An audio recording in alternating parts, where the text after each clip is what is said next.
യമനിൽ വധശിക്ഷയ്ക്ക് വിധിക്കപ്പെട്ട് ജയിലിൽ കഴിയുന്ന മലയാളി നേഴ്സ് നിമിഷ പ്രിയയുടെ മോചനത്തിൽ ഇടപെടുന്നതായിട്ടാണ് ഇറാന്റെ സ്ഥിരീകരണം. മാനുഷിക പരിഗണനയിലാണ് പ്രധാനമായും ഇറാൻ ഈ വിഷയത്തിൽ ഇടപെടുന്നത്. നിമിഷ പ്രിയയെ കൂടാതെ വേറെ പലരുടെയും മോചനത്തിനായി ശ്രമിക്കുന്നുണ്ടെന്നും ഇറാൻ വിദേശകാര്യമന്ത്രി സെയ്ദ് അബ്ബാസ് നിലവിൽ അറിയിച്ചു. നിമിഷ പ്രിയയുടെ മോചനത്തിൽ ഇടപെടൽ നടത്താമെന്ന് ഇറാന്റെ മുതിർന്ന വിദേശകാര്യ ഉദ്യോഗസ്ഥൻ അടുത്തിടെ ഇന്ത്യ സന്ദർശന വേളയിൽ അറിയിക്കുകയും ചെയ്തിരുന്നു. പിന്നാലെയായിരുന്നു ഇറാൻ വിദേശകാര്യ മന്ത്രി തന്നെ ഇക്കാര്യം സ്ഥിരീകരിച്ചത്. അതിനാൽ തന്നെ വിഷയത്തിൽ യമന്റെ ഭാഗത്തു നിന്നും അനുകൂല തീരുമാനം ഉണ്ടാകുമെന്നാണ് നിലനിൽക്കുന്ന പ്രതീക്ഷയും. നിലവിൽ നിമിഷ പ്രിയയുടെ കുടുംബവും കൊല്ലപ്പെട്ടയാളുടെ കുടുംബവും തമ്മിൽ ചർച്ച തുടരുന്ന സാഹചര്യമാണ് നിലനിൽക്കുന്നത്. നിമിഷ പ്രിയയുടെ അമ്മയ്ക്ക് യമനിലേക്ക് പോകാൻ കേന്ദ്ര സർക്കാർ സൗകര്യം ഒരുക്കി നൽകുകയും ചർച്ചകൾക്കായി പവർ ഓഫ് അന്റോണിയോ നിയോഗിക്കുകയും ചെയ്തിരുന്നു.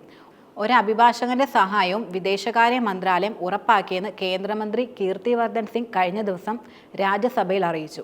പക്ഷേ മോചനം സാധ്യമാണെങ്കിൽ രണ്ട് കുടുംബങ്ങൾക്കുമിടയിലെ ചർച്ച വിജയിക്കേണ്ടത് വളരെ ആവശ്യമാണ്. 2017 ജൂലൈയിൽ അറസ്റ്റിലായ നിമിഷ പ്രിയയുടെ അപ്പീലുകളെല്ലാം തള്ളിക്കൊണ്ടാണ് പ്രധാനമായും 2020 വധശിക്ഷയ്ക്ക് വിധിച്ചിരുന്നത്. പിന്നീട് കൊല്ലപ്പെട്ട തലാലിന്റെ ബന്ധുക്കൾക്ക് ഭയദാനം നൽകി വധശിക്ഷ ഒഴിവാക്കുന്നതിനുള്ള നടപടികൾ നടന്നുവരികയാണ്.